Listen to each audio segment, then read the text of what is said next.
안녕하세요, 다니엘 선생입니다. 오늘은 생명과학의 특성에 대해 이야기해 보려고 합니다. 자, 그럼 이야기 속으로 들어가 볼까요? 한쪽 다리에 무릎 아래를 잃은 사람도 생체공학 기술로 개발된 의족을 착용하면 큰 불편 없이 일상생활을 할 수 있습니다.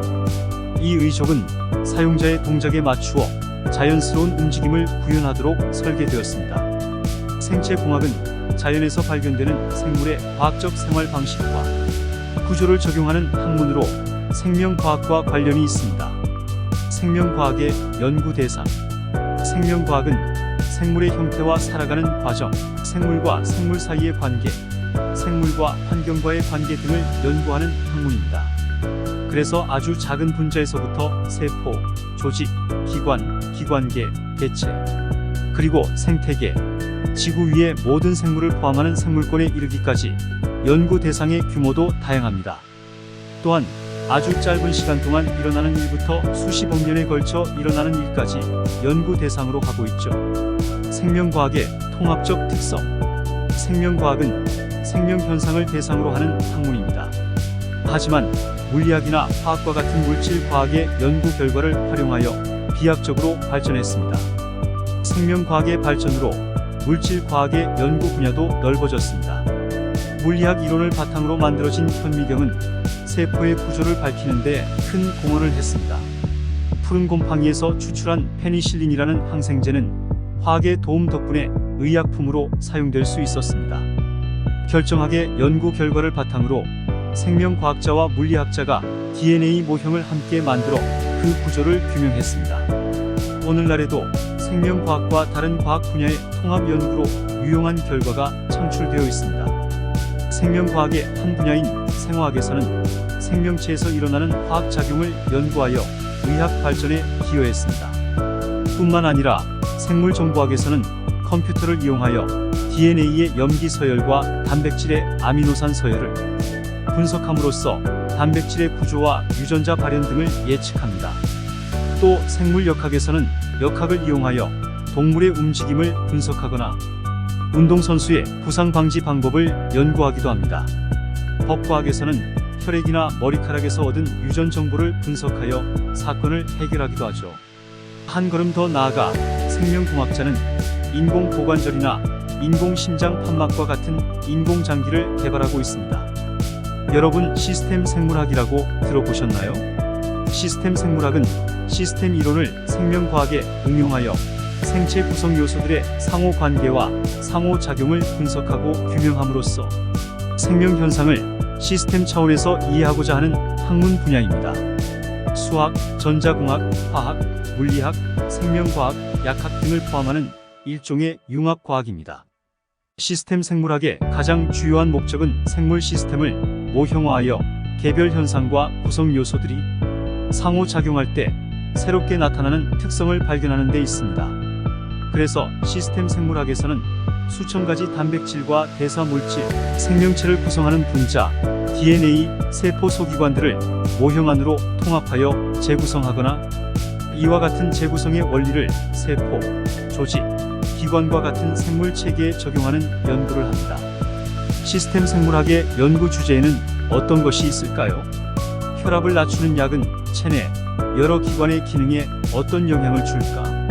작물에 공급하는 물의 양을 늘리면 사람의 영양에 필요한 분자의 저장에 어떤 영향을 미칠까? 대기 중 이산화탄소의 점진적 증가가 생태계나 전 생물권을 어떻게 변화시킬까? 이런 주제를 연구하는 학문이 시스템 생물학입니다.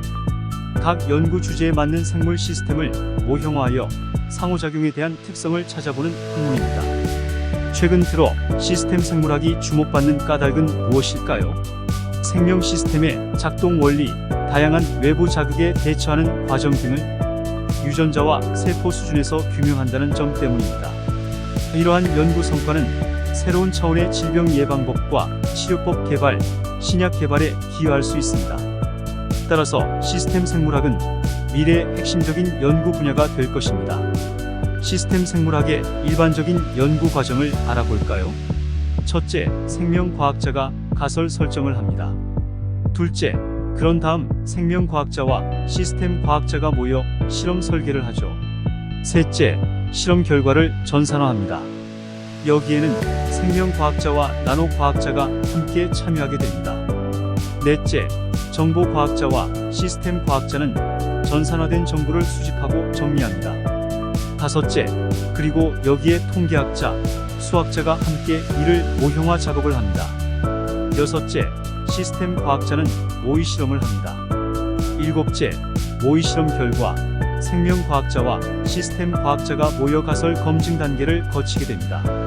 만일 가설이 옳은 것으로 판정되면 새로운 자연 법칙의 발견 또는 신약 개발 후보 물질 발굴로 이어집니다.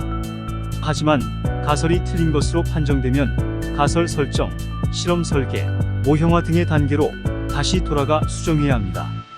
흔히 피드백이라고 합니다. 따라서 처음 가설 설정 단계를 위해 많은 정보를 수집하고 분석하는 것이 중요합니다. 지금까지의 신약 개발은 생명과학 분야에서의 구조와 기능, 연구로부터 화학 분야의 신약 개발까지 순차적으로 진행됐습니다. 그리고 그 정보들이 매우 단편적이어서 많은 비용과 연구 기간이 소요됨에도 불구하고 성공 확률이 낮았습니다. 그런데 시스템 생물학을 적용하면 질병 모형을 시스템 수준에서 구성하고 그 정보를 약물 개발에 활용하여 비용과 연구 기간을 줄 수 있을 뿐만 아니라 성공 확률도 높일 수 있습니다. 시스템 생물학에서는 각 시스템의 구성 인자와 그들 간의 상호작용도 중요하지만 조건에 따른 시스템의 변화 분석도 중요합니다. 이를 위해 다량의 실험 자료와 전산학을 이용한 연구, 제어와 회로 설계를 위한 분석 방법의 개발이 필요합니다. 또한 실험 결과값을 산출할 수 있는 나노 개발도 병행되어야 합니다.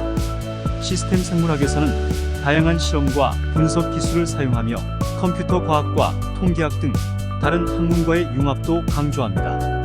이를 통해 생명 현상의 복잡성을 해석하고 예측하는 능력을 배양합니다. 시스템 생물학은 현대 생물학의 중요한 분야로 인정받고 있으며 의학, 바이오 산업, 환경, 보존 등 다양한 분야에서의 응용 가능성이 큽니다. 많은 대학들에서 이 학과를 개설하고 있으며 많은 학생들이 이 분야에 진학을 희망하고 있습니다.